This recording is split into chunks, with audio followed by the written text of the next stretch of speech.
Hello, everyone, and good afternoon, and welcome to today's live workshop. We have a workshop every Wednesday to help entrepreneurs and business leaders get ahead in their business and learn principles to solve problems from from love. How do we apply spiritual principles to building business and creating businesses and solving business problems? And today, I'm just so excited to have a friend of mine from my coaching program, Jay Razuk, who is an attorney, and he is a love-driven, heart-centered attorney, and he has an entirely different approach to looking at the law and using legal documentation to protect us, and also have some fun with it. It's not designed to be a burden. It's designed to support us and relieve of worry about our businesses, so we can go out and do our businesses from a place of certainty and surety we're going to be okay.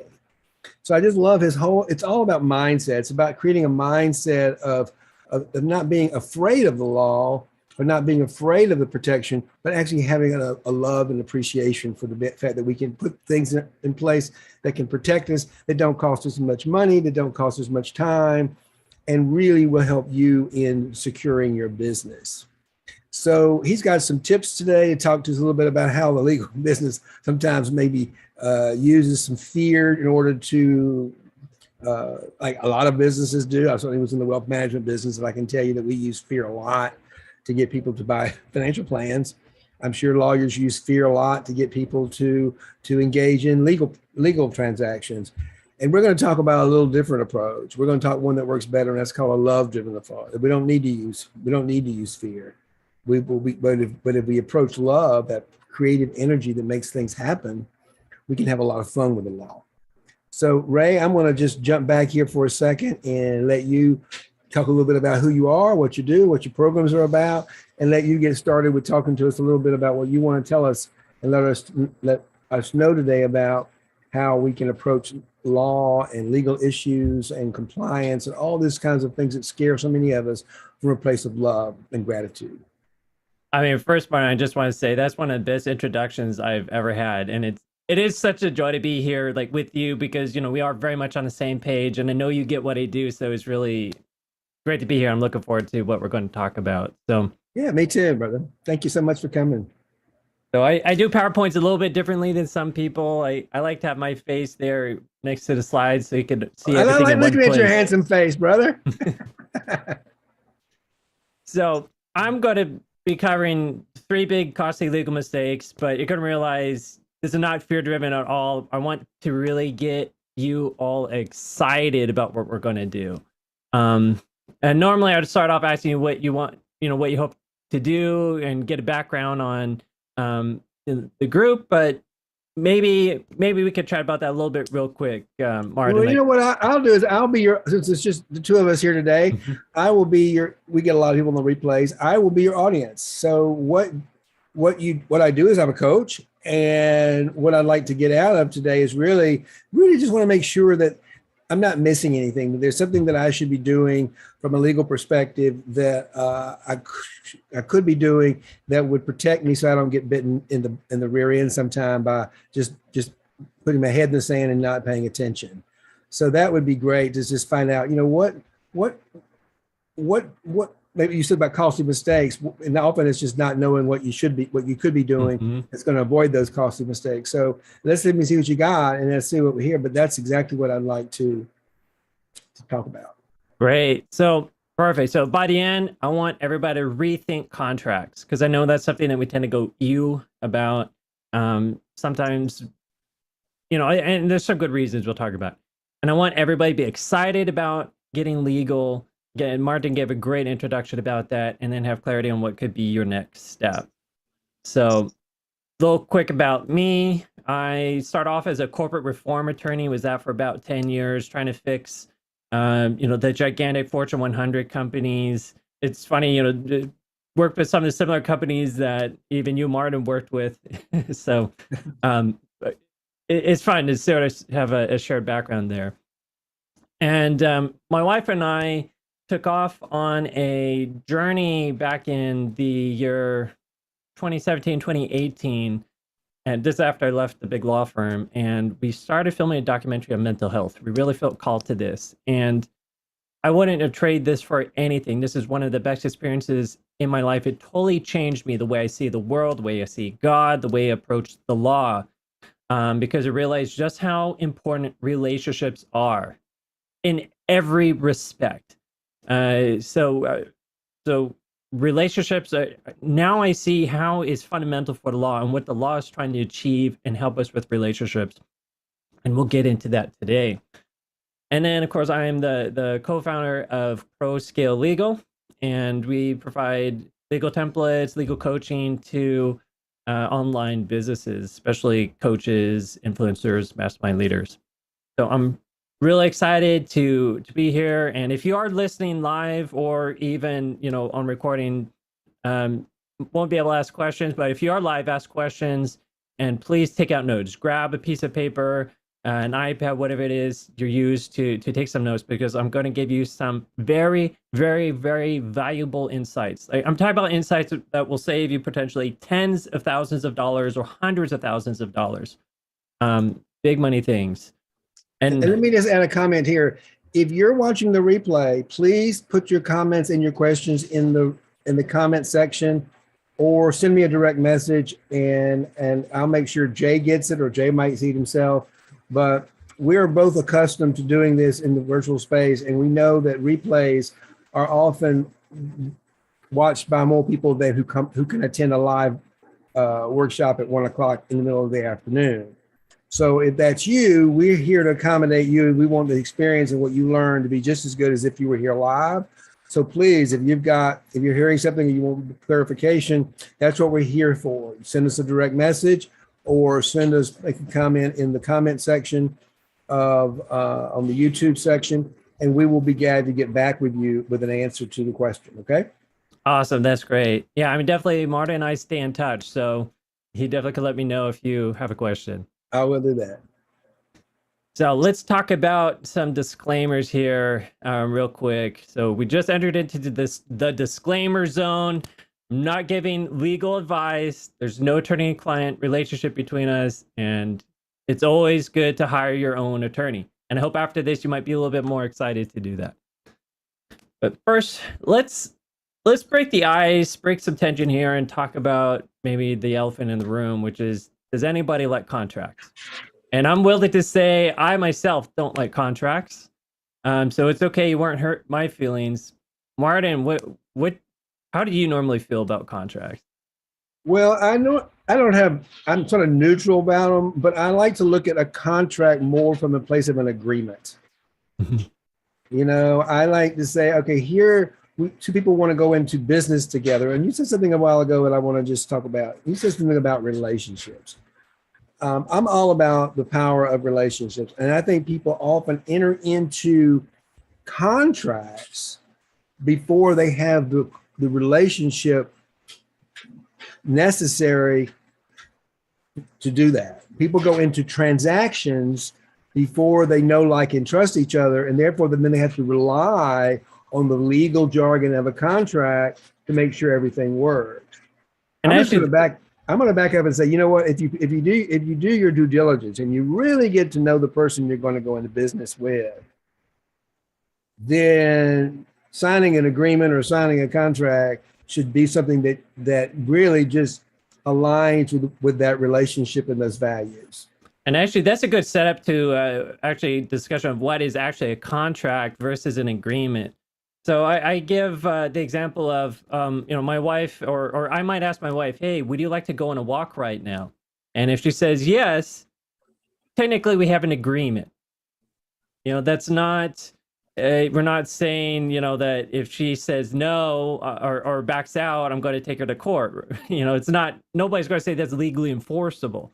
But a contract is legally enforceable. That's something that you could run to court with. So, so in terms of having agreement, you can have a relationship first, and then the contract takes you to the next point where now this is legally binding. So, so how do we kind of feel then about these legally binding contracts versus, just the relationship and an agreement? I have well, being in the financial world for years, we had lots and lots of contracts. But to me, again, it's really about I've never sued anyone. No one's ever sued me.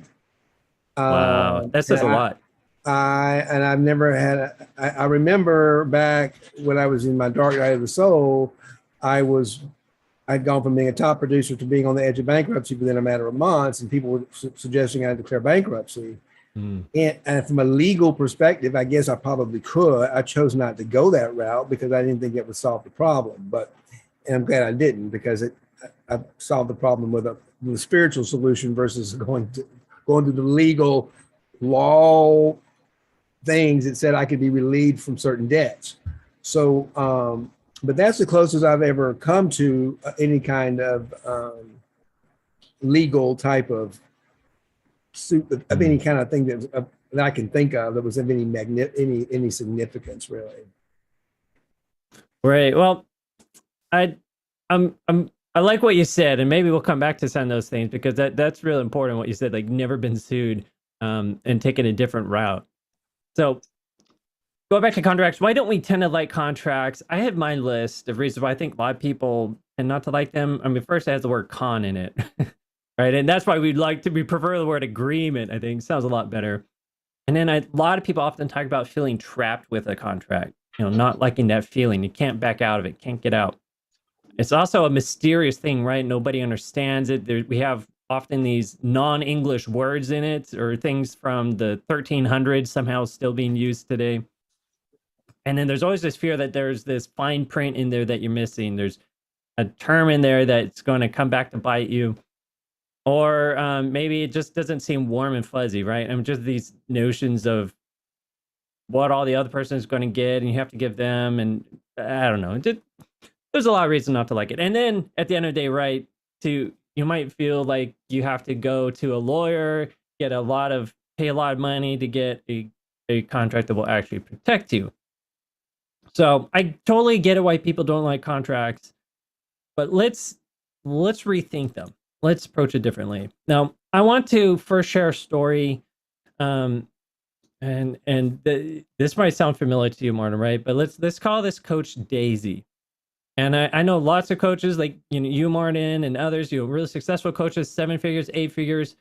And this coach was making 7 figures and was being praised by her coach as a prime example of how to do things. She just brought a brand new home in a fancy state and rolling in and we're told everybody, hey, we should be like Daisy. But I knew behind the scenes that there was a storm brewing, because I had been in touch with Daisy. She was saying, hey, I may need your help, and began to realize that she had been making legal blunder after legal blunder. And this resulted in her having to pay like massive fees and penalties on taxes because she, didn't pay them on time. She was actually hiring people in different states all over the country. And a lot of people don't know this, but then you need to register in those states and then pay taxes in these states, depending on, how much you have going on in them. And then she had one bad employee, it seems like, who just soured all her customers. And then everybody all at once wants a refund. And then she has issues with this employee. So all that triggered the refund tsunami, and literally overnight, her business was gone. And I see this so often, more often than you might think. And in fact, the Small Business Administration has said that they did a study. They did a survey of thousands of cases involving small businesses, and the chance of surviving after a lawsuit was only like 16%. So legal really makes a big difference. So that brings me to legal mistake number 1, which is postponing legal. It really is a big problem. Too many people keep putting it off. Now, I could shame everybody, right? But that doesn't get anybody anywhere. And we all do it. So it's even myself, right? So this is not anybody in particular who has this problem. It is all of us. Daisy isn't alone. So why do we do this? and this is why this could be an interesting conversation here, Martin. Because you're very much a mindset guy. So what is going on in our mind, do you think, that is keeping us from doing something that probably all of us recognize we should do? We know it's important, but we're not doing it. We're kicking the can. Why is that? I think you're muted. I can just say for me as a coach, I mean, I have agreements with all my coaching clients, but other than that, I don't really have any agreements, and all of my labor is outside of the countries that I pay to, so I don't have to pay taxes on that. And I get it's a form I get signed that says I pay people outside the country. So I don't really have, I don't, I guess I don't know what I don't know, but I don't, other than that, I don't really, I mean, I do have agreements with my clients.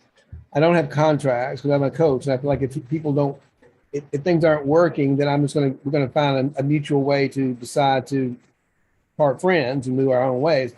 I can't coach anybody who we don't have a trusting relationship. So to me, it's about relationship. If the relationship doesn't work, then it's not going to do me any good to keep somebody around. So my agreements are really pretty easy to follow. And that's really about all I have, which I may find out in a few minutes. I should be having some other things in place, but I don't worry about that. And like I said, no one's ever sued me, and I just don't worry too much about it. So yeah, you definitely have a unique situation, and I also say your approach to legal is ahead of the curve. So so maybe you're different, but I have theories, but I think most people who should be taking action aren't. And I just want to say, like, for me, I think it is important to get to the root cause and we address the root cause. So I'm really on a mission to understand why are we delaying things? Why are we kicking off the can? And as part of this exploration, I have identified what I think are probably 5 key false beliefs about legal that probably keep some people from taking action on it. So the first one is I can't afford it. So there's some people who just keep saying, I don't have the money. I can't do it right now. I will do it later. I'll do it next week. I'll do it next month. I'll do it next year. And tomorrow never comes for addressing the legal. It might be I don't need it yet. I hear this one often where people say, I haven't had a problem yet, so therefore I don't need to take action on it. But you never know, what things might be there that could, spring up to a big problem, and now it's really big. I see often I don't have time. That one applies to all of us entrepreneurs, right? I mean, we want to grow a business. We want to focus on bringing customers in. We want to be, producing, creating. Legal seems to slow us down. And I think there's this concept too that legal makes things worse, right? That, legal, if I really did things the legal way, the way the law says I should do it, that I'm going to be a bad person. I might scare away customers. I'm going to, all these things. And it also relates to then I'm going to be inconsistent with who I am. Like I might say, I think I'm a loving person. I'm a kind person. I'm a generous person, whatever it might be. And the law, for me to be legal, means I would have to make a compromise. I want to just comment as I'm reading this list. I can't, I don't. They're all negative, fear-driven beliefs. False beliefs are negative beliefs, and they're all fear-driven beliefs. These are very similar to exactly the same beliefs that we would call a scarcity mindset in the world of mindset coaching. It's like all these things that are not true, we believe to be true, that keep us stuck in really a loop in our head that we're not good enough. I'm just fascinated to see your list, to say that's very similar to the list of things that most people tell me all the time. And it comes from a scarcity mindset. It comes from a place of fear and not truth. Interesting. It's very, very interesting. I was actually looking forward to get the thoughts on that. So interesting. Good. Good. It's to be on point there. So let's flip this. Let's look at 5 reasons to really get legal and why you can be excited about getting legal. The first one is you can easily have 10x savings by getting legal today. And I see it all the time. If you spend if you spend $1,000 today, that could easily avoid a $10,000 mistake down the road. Easily. I mean, I see people where they use a do-it-yourself service. They, pay, $100, but it's not the fault of the service, but they didn't follow the instructions, they didn't spend the time they needed to finish things, and then they have a half-baked business, and then I have to come in on the back end, and now they're paying me a couple thousand to fix it. So you really do get 10x savings easily by investing in legal early on and preventing issues. I mean, and who doesn't want to make 10x, right? So the next one is problems grow with size. Think about it. The bigger you get, the more legal problems you have. And we scale, we grow our businesses in at least 3 dimensions. One is in terms of the amount of money we make. And the more money you make, it's easily like the more taxes you have to pay. It's the bigger target you'll have on your back. When you grow geographically, you have more states that want to get involved with you. When you grow in terms of relationships, now you have more people you're dealing with. Now you have more potential for things to go wrong. And you might also have more diversity in the types of contracts you need. So legal doesn't get easier over time. So it's better to do it sooner when you have less to focus on, and then it's just easy to just keep up with what's going on. And that relates to the third one, which is I see this all the time where entrepreneurs start building momentum, where they want to just go faster and faster and add more products, expand. And it gets to a point where no lawyer can ever keep up with all the new stuff that they're doing. So at some point now you're just busy focusing on putting out fires and not keeping up with, actually being preventative. And it's very hard to, or painful at times, to slow down to then deal with what should have been dealt with in the past. And here's now where it gets really exciting, because I think this is what really should be our key motivator here to get legal, is it makes you and your business better. Like in almost every single way. When I help people with their trademarks, I help them actually have a better, stronger, more distinct brand. And the law rewards people who have a more distinctive brand. So you're going to, be better in the marketplace. You'll have more confidence. I mean, I have clients who just like totally lit up and got so excited because now they have a more distinctive brand. And they're like, wow, this really is more true to me. Where before they were just so generic, just blended in with everybody. And that's just one example of how the law does it. And when you understand but we'll get into it. But generally the law is trying to help you be better. And then it also can align with who you are. And we're going to show how the law really, really can be, I think, what you want it to be. If you really are, a heart-centered, relationships-oriented person, you really are in alignment with the law. And let's dig in there on the alignment point. So, and maybe Martin, you could be an example. Like, how would you want others to describe you? I would want people to say that I am a man of complete trust and integrity. That if I say I'm going to do something, I am going to do it.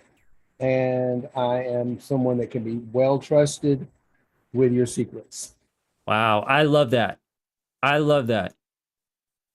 So do your contracts show that you are that type of person? I think so. I think so, yeah. And I mean, my contracts, my agreements with my clients describe exactly what I do and what I'm looking for. Yeah, I would say yes, they do. Yeah, and I think based on what you said earlier, I would say my agreements, like I said, I don't do contracts with my client, I do agreements that we both signed. I guess they would be contracts because they're binding in some way. I just don't use that language.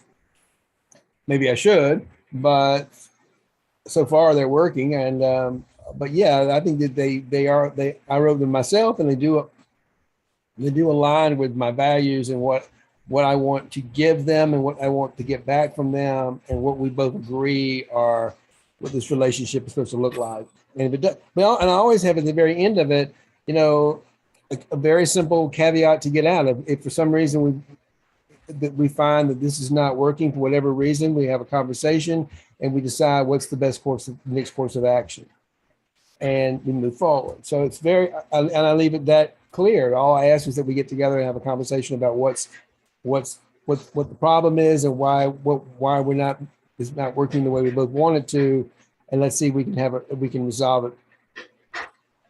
Because often it's just a communication problem. And if we can, we move on. I think compared to most people I know, you probably you have your contract, your agreement is more in alignment with who you are than I think the average entrepreneur. So I really got to give you kudos for that. Maybe I wrote them myself to go along with my own values. So how can you get legal while still be the person you want to be? I think this is, and Martin, I think you've already given us a preview of what that looks like. And really it's boiling down and understanding the whole law just comes down to this concept of loving others. The law is trying to teach us and show us, and in some ways require us to love other people. And when we're focusing on loving other people, we're now not having to worry, oh, do I have to check this box? Do I check this box? Am I not lying? Am I not doing it? All these things. Just loving people, just, treating them well, treating them right. That is, I believe, our underlying core need for each and every one of us. We were born to love and to be loved. And this here is critical. And definitely write this down if you're taking notes, because this is the most important. To me, this is one of the highest truths, period. The law is to love. And if you understand this, the law gets easier, the law gets more enjoyable, and now you could go about being the person you want to be.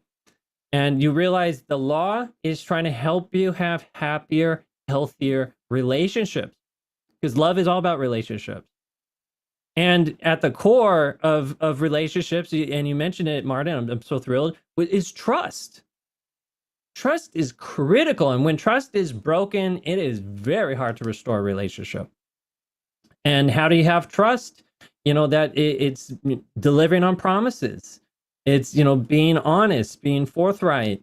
And so many entrepreneurs fall into traps where, especially marketers, where they want to promise the moon, but then they'll just, deliver something that's completely not up to snuff.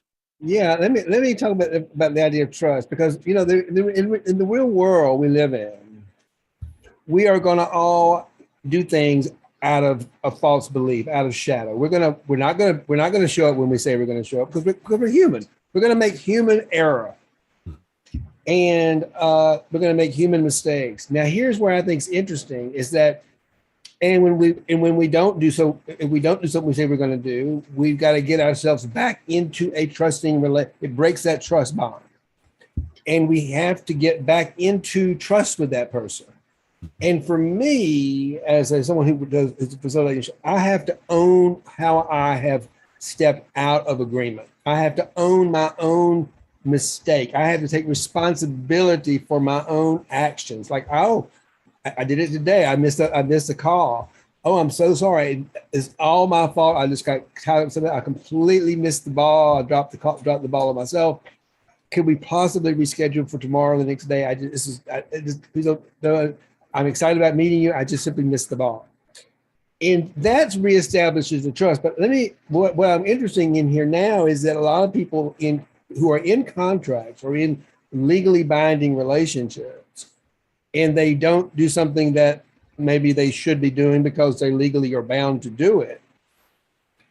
How do they get back into, they might be afraid if I just admit that I made a mistake, then I could put myself at jeopardy for a lawsuit because I didn't do what I said I was going to do.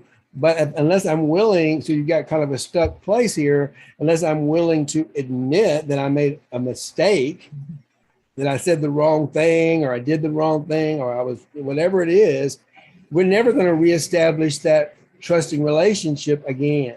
Are you following my question and what I'm talking about?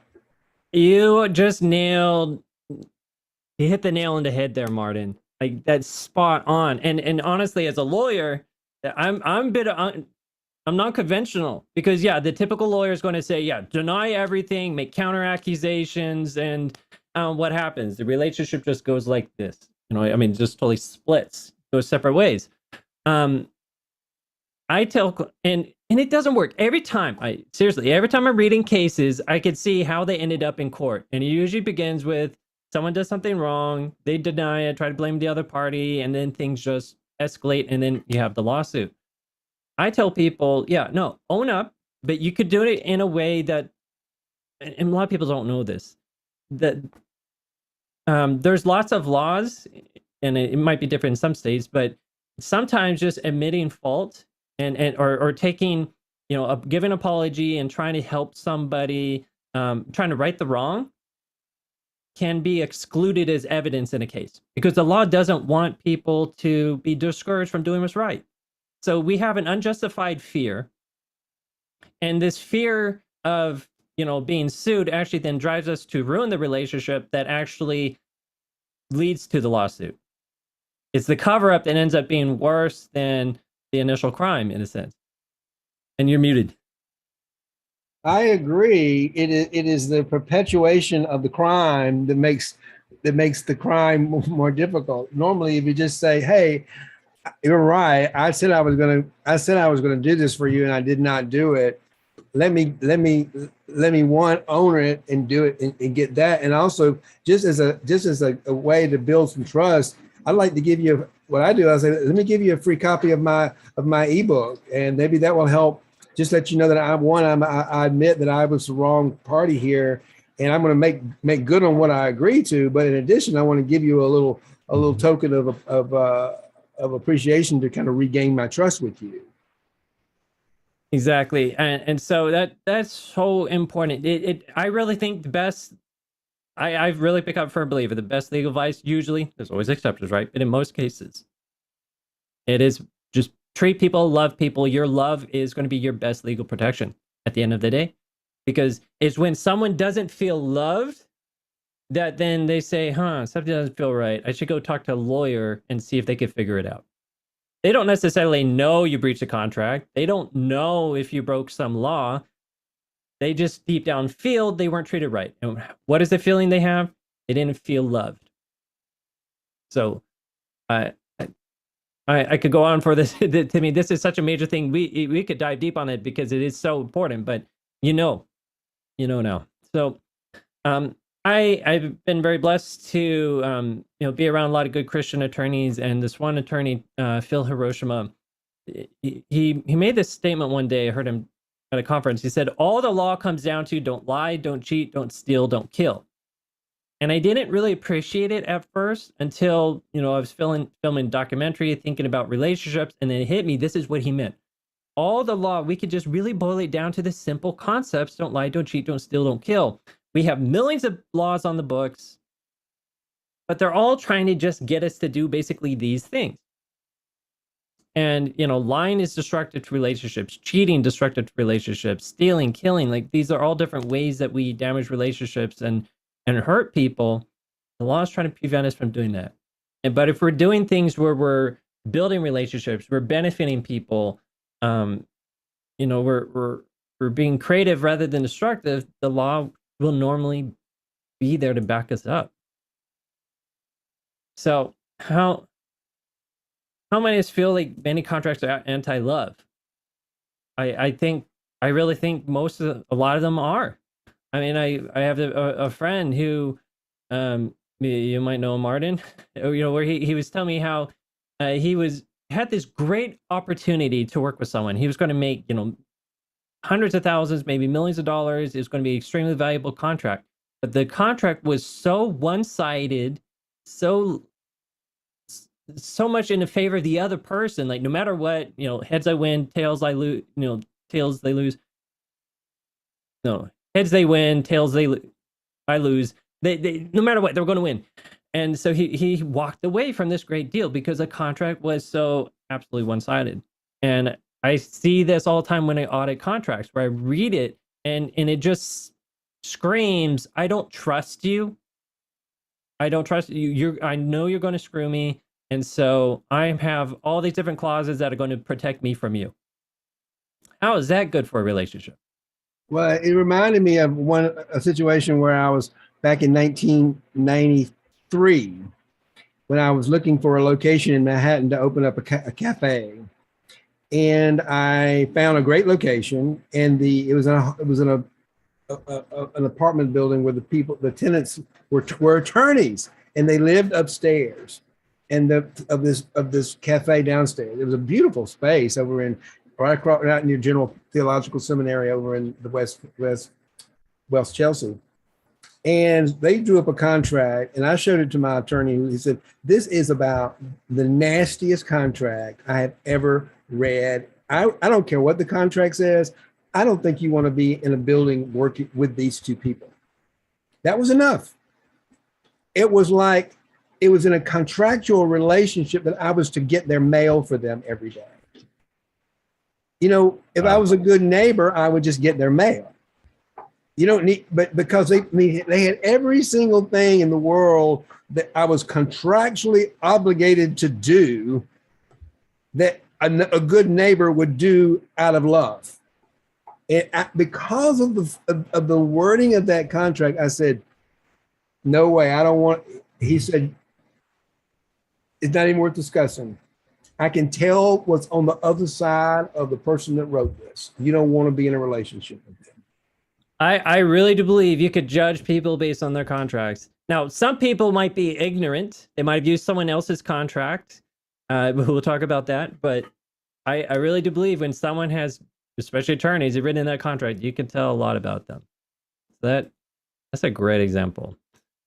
So yeah, many contracts are adversarial. They're all or nothing. And I really believe at the end of the day, they are setting up the next lawsuit. Because they're basically putting the other person into a corner, and you give them no other option, but then they have to bite back. So then they have to go find a lawyer who will then find ways to blow up the contract.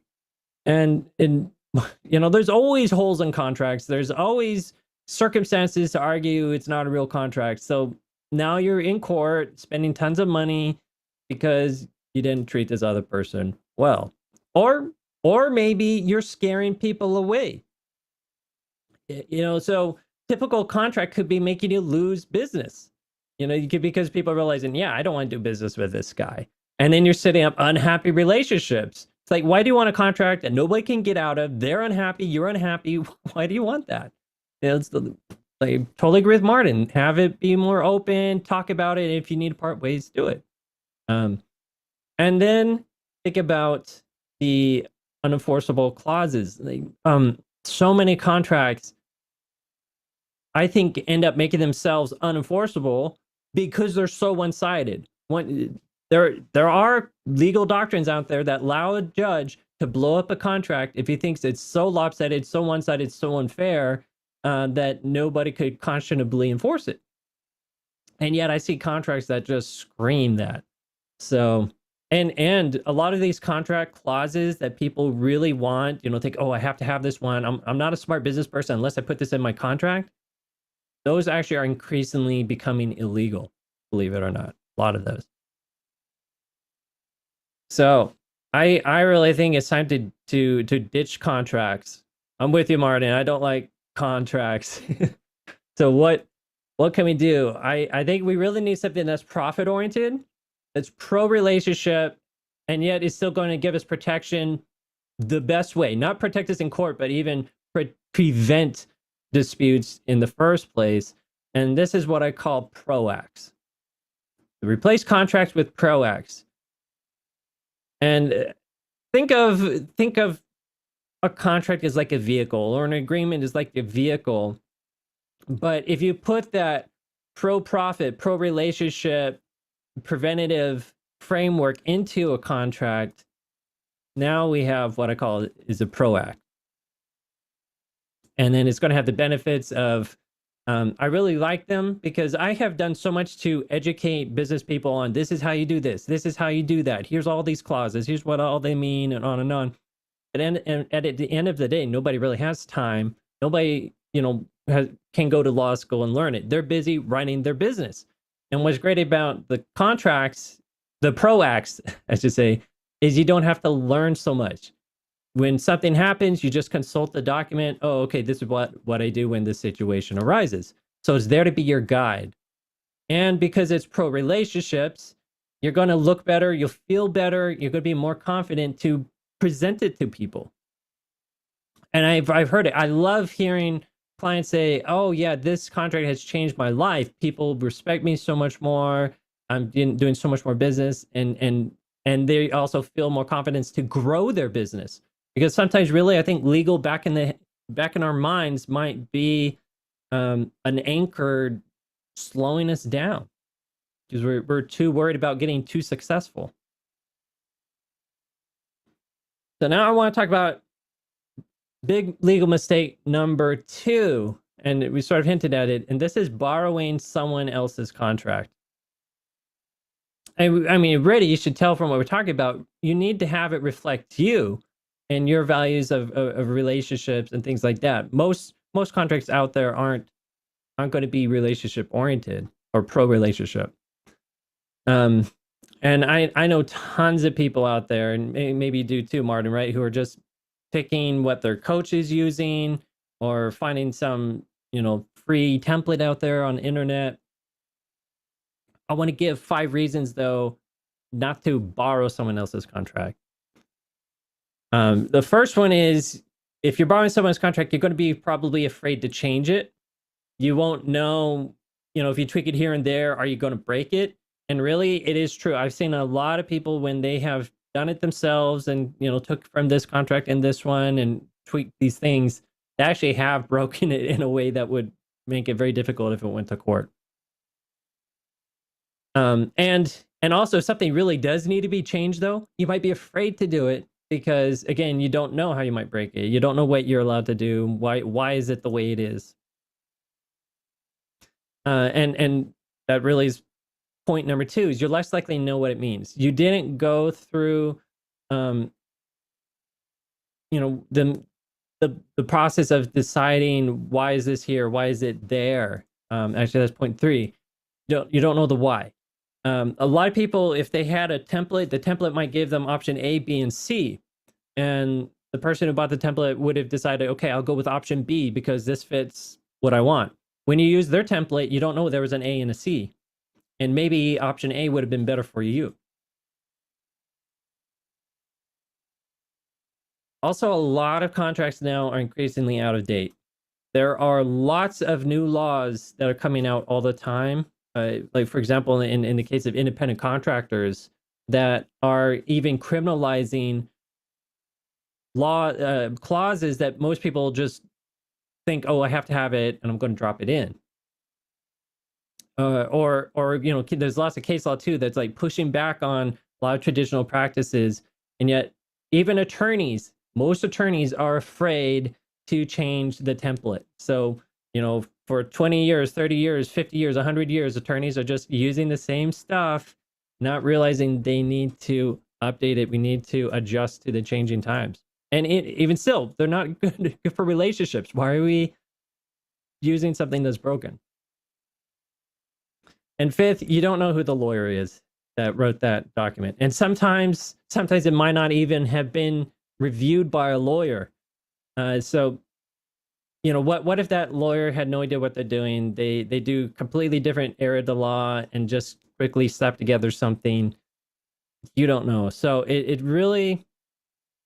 really advise people against borrowing someone's contract. It is good to source a fresh template from someone who does provide templates. So you get the guidance, you get the instructions, you see what the options are, you get maybe a little bit more support. And we'll talk about the right process to go about it. So should I use what everybody else is using? And we've been talking about that, right? No, I really think the whole legal system is very much messed up. The way most lawyers are doing it is messed up. You could do better. You could do law in a way that you could be excited about it, feel good about it, and do things differently. So let's move here to legal mistake number 3. And that is getting help from the wrong lawyer. And this one is one that maybe not so many people know about, or and some people maybe it's intuitive, but I want everybody to appreciate the cost difference here, because this is another tip I'm giving you that's going to save you a lot of money potentially. So most lawyers, I just want to say, are actually smart people. There's a lot of smart lawyers.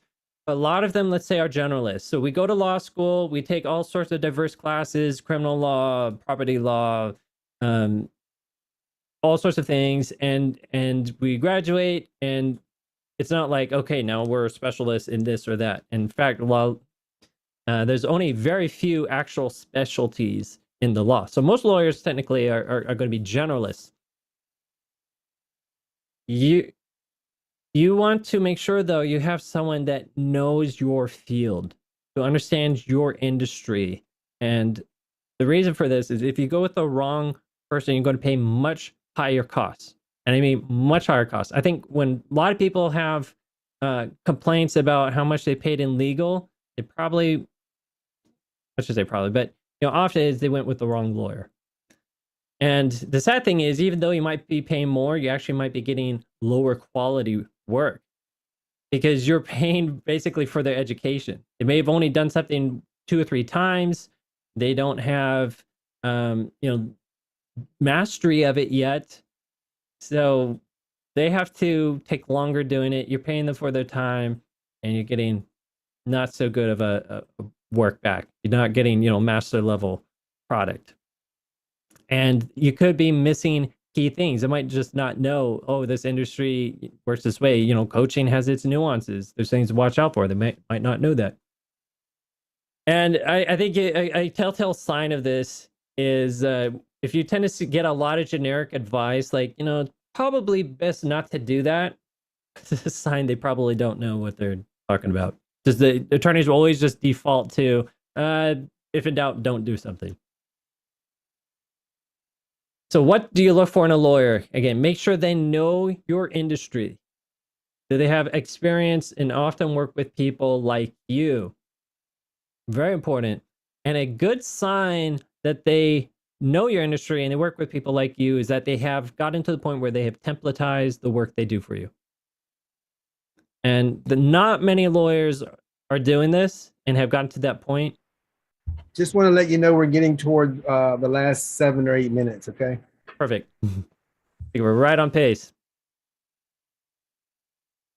So I want to tell a story about May. I think you know May. She was the one who told me about, and this is not a picture of her, by the way. She was telling me about how what she does is she buys nice legal templates. You pay whatever amount of money for the templates, and then we'll take it to a lawyer to then just tweak it and review it for her. We have 50 different states. You can never have a template that will fit 100% all states. So good to have a lawyer finish it off. So that's what she does. So I buy the template and then just have a lawyer review it. That's brilliant. I never thought about just all the cost savings until she explained it. So here's how it might work, for example. So option 1 might be you hire a lawyer to do something from scratch for you. So let's say they work 10 hours on it, paying them $400 an hour. That might be a $4,000 contract. That's not actually really far from the mark sometimes. So you can see like between $2,000 to $5,000 depending on the complexity of it, easily. Then you might have option 2, which would be you spend 100. You have an attorney who spends 100 plus hours working on a template for a particular industry. And I easily spend 100 hours on my templates at times. If someone paid me hourly to do it, we're talking about like $40,000, right, for that contract. That's crazy. Nobody would pay that much for a $40,000 template. But if at a flat fee, it could be sold for $2,000 per template. Massive savings. So everybody's getting $4,000 template, but just paying $2,000 for it. And then maybe you run and have your own attorney review it for a couple hours. And if they're $400, it's an hour, then that's $800. So here's how they stack up against each other. You have option one where you have the 102-hour contract for $2,800, or you have that 10-hour contract for $4,000. Which would you want? And I would think you would want that one that's 102 hours, reviewed by contract so it fits you. Reviewed by an attorney so it fits your circumstances. But then it also was made by attorneys who poured a ton of time to really do something fantastic for your industry. So at this point, there's really two choices that you can make right now, or I want to offer you two choices. I think I give you a lot of great information that you can then go out on your own and try to apply these things. Like, you're going to save a ton with what I just gave you right now. And I hope I got you excited about, taking action and doing legal. Now, there is an easier path because there's a lot that you would still have to figure out, right? There's still a lot of documents. There's a lot of different things. How do you do this? How do you do that? Because of this is why I have another option that I offer people. And I want to offer this to your group, Martin, which is I do a leaders legal session. And I go over, what are the critical laws that entrepreneurs need to make. And a lot of this, especially for the coaching industry, that's especially my niche, but a lot of this applies to influencers, mastermind leaders, online entrepreneurs in general. Go over the essential paperwork, talk about key mindset shifts. I mean, this is like big money stuff. What's the difference between an employee and an entrepreneur and an executive? And which one do you need to have? And how can you roll out really quickly the legal paperwork you need? So I'm offering a free pass to our leaders legal session. It's easily worth like $600 value, at least $600 value. The next one is going to be Tuesday, July 26th at 6 p.m. Eastern. And it is a closed door session. Like, this is on purpose, because if your clients out there, me speaking to the audience, like, if your clients out there hear what I'm going to share, if your contractors, if the people you're working with hear these things, it would be a little touchy. You don't want the world knowing what I'm going to be sharing. So it's a closed door session on purpose. That's why we normally do charge a bit for people to get into this.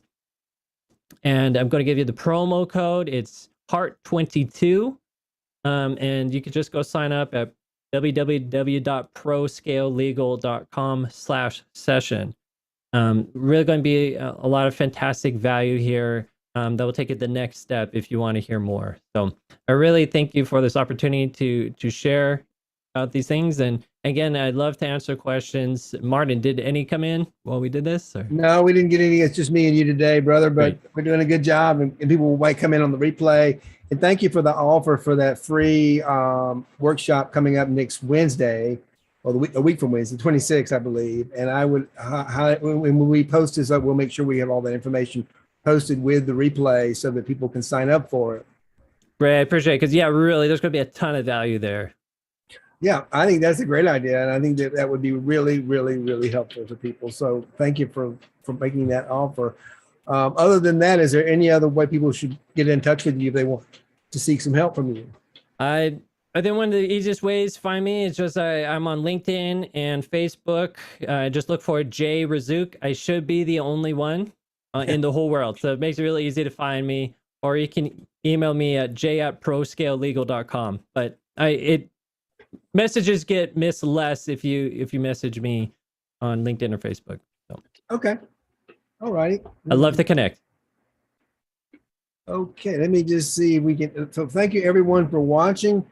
I don't know I'm going to close this out right now. Jay, why don't you jump back on Zoom? I would like to have a little after conference feedback, but I don't quite know how to do that. I'm technically a little inept today when it comes to how do I stop it? I know how to stop. I could do it right now. I could stop the recording. And then I want to end the actual